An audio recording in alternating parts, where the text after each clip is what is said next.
मुजोर ठेकेदार किशोर जाधव आणि कमिशन खाऊ पोटे यांच्या मुजोरीमुळे विद्यार्थ्यांचे जीवन धोक्यात। शाळेत जाण्याच्या रोडनी नेली जलशुद्धीकरण केंद्रातील हजारो ट्रक माती नदी पात्रात टाकण्यासाठी। रोडवर पडलेल्या मातीचा पाणी येताच झाला चिखल। या चिखलात शाळेत जाणारे विद्यार्थी पडून जखमी। पवनार येथे नव्याने मंजूर झालेले अमृत 2.0 अभियानांतर्गत 59 कोटी 11 लाखांचे जलशुद्धीकरण केंद्र सध्या वादाच्या भोवऱ्यात सापडलेत।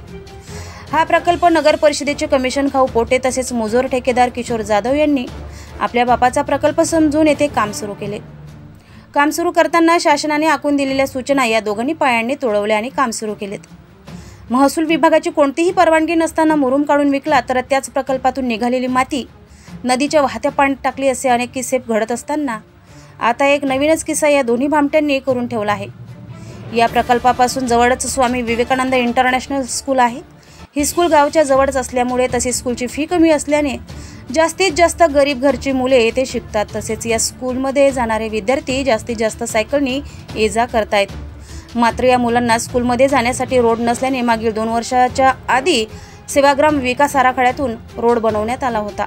याच रोडवरून जलशुद्धीकरण केंद्रातून निघालेली माती नदी पात्रात टाकण्यासाठी किशोर जाधव आणि कमिशन खाऊ पोटे यांनी नेली।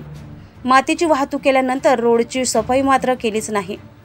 आता मागील 2 दिवसापासून सुरू असलेल्या पावसाने रोडवर संपूर्ण चिखलाचे साम्राज्य पसरले आणि या चिखलातून विद्यार्थ्यांना स्कूलमध्ये जावं लागत असल्याने अनेक विद्यार्थी चिखलात घसरून पडले आहेत, जखमी सुद्धा झालेले आहेत। मात्र या मुजोर ठेकेदार किशोर जाधव आणि कमिशन खाऊ पोटे यांना स्वतःच्या स्वार्थाशिवाय दुसरे काहीच दिसत नसल्याने या स्कूलमध्ये जाणाऱ्या विद्यार्थ्यांचे नुकसान होत आहे।